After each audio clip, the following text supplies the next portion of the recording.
తెలుగుదేశానికి ఒక మంచి టీం ఉండేది ఇదివరకు. ఎట్లాగా అంటే క్యాచీ పాయింట్స్ పట్టుకురావడం, అంటే ఎదుటి వాళ్ళకి గబక్కన మెదడులో టచ్ అయ్యేటటువంటి తరహాలో వార్డింగ్ని తయారు చేయడంలో మంచి టీం ఉండేది. అది రాఘవేంద్రరావు గారు, అశ్విని దత్ గారు ఇట్లాంటి వాళ్ళు టచ్ చేసినటువంటి సందర్భంలో, అట్లాగే పాత హయాంలో వాళ్ళు తెచ్చిన నినాదాలు కూడా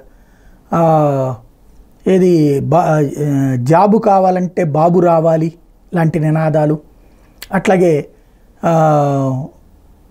బాబే జనానికి నమ్మకం లాంటివి. ఈ దఫా అంటే ఒక క్యాచీగా ఉండేది. ఏది ఒకటి జాబు కావాలంటే బాబు రావాలి, బ్రింగ్ బ్యాక్ బాబు, ఇట్లాంటి కొంచెం క్యాచీగా ఉండే. ఇప్పుడు ఒక నినాదాన్ని తీసుకొచ్చారు, జరుగు జరుగు జగన్, జూన్ నుంచి ఖాళీ చెయ్యి కుర్చీ.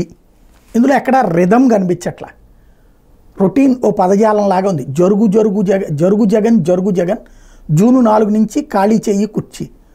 ఇందులో ఎక్కడ రిధం లేదు.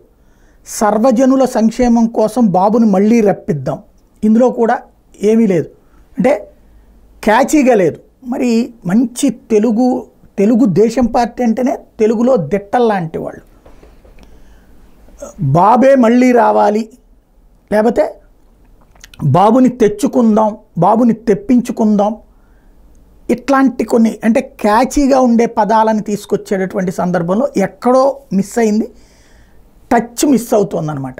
కొంచెం జాగ్రత్తగా ఆలోచించుంటే ఇంకా మంచి టైటిల్స్ వచ్చేయేమో. ఇంకా 15 రోజులు ఉంది కాబట్టి ఆలోచించుకుంటే బెటర్.